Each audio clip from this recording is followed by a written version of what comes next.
Today we're talking about 8 things that you need to talk about with your partner before you commit. I don't mean girlfriend, boyfriend commit. I mean engaged, married, planning our lives together and around each other type commitment.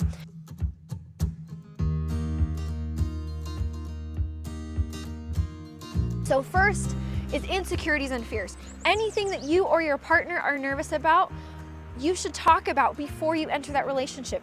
Get those things resolved. You love each other, so just talk about it. Next is finances. This is sometimes a little bit uncomfortable, but it has to happen. It's one of the top reasons for divorce and separation. Are you in debt? Is your partner in debt? How much debt? What kind of debt? How do you budget? How does your partner budget? What are your goals for spending and saving, and how do those differ, and what are you going to do about those differences? Because I promise there are differences, and that's okay. It's how you navigate them that matters. Third is health. This can be physical and mental health. So physical is pretty obvious, and hopefully you've already talked about those things before you're committing. Mental health can be a little more difficult to navigate, but it's just as important. So if you have depression or anxiety or PTSD or any other mental health disorder, talk about those things, because not bringing that up can spell disaster for your relationship later on. Next are addictions and habits. First, let's understand that not all habits are addictions, and to call a habit an addiction can be very harmful. So talk about those. Do you have addictions? Do you have a history of addiction? What are you doing to work on those things? Next is parenting. People from the same backgrounds can have totally different parenting ideas, and that's okay. One of the best things you can do to resolve any parenting issues and differences and kind of get on the same page is come up with scenarios. Before my husband and I got married, we talked about what would happen if we had a teenage daughter that did this or that?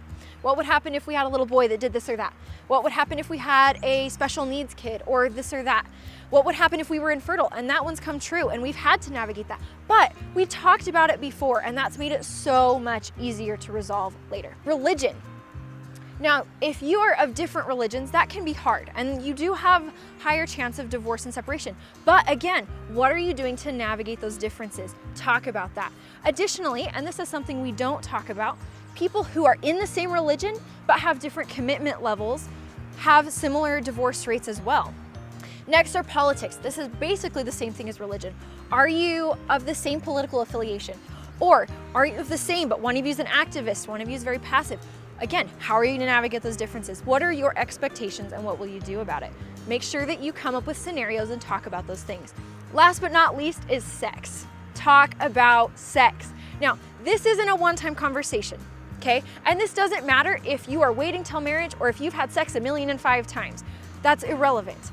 You need to talk about sex. What are your expectations? What are your needs and desires? What are your insecurities and fears? If you have a history of sexual abuse, or your partner does, that's also something, while painful, that you will need to start working through and talking about. You can do this individually or with your partner, but I promise it will make a difference if you really seek for it and work towards it. And it will make a difference not only for you, but for your relationship as well. Thanks so much for watching. For more information on this topic and others, visit us at healthyhumansproject.com. Follow us on Instagram and Facebook, and subscribe to our YouTube channel. Also, if you have specific questions about this or other relationship topics, we have a contact form on our website, and we'd love to hear from you.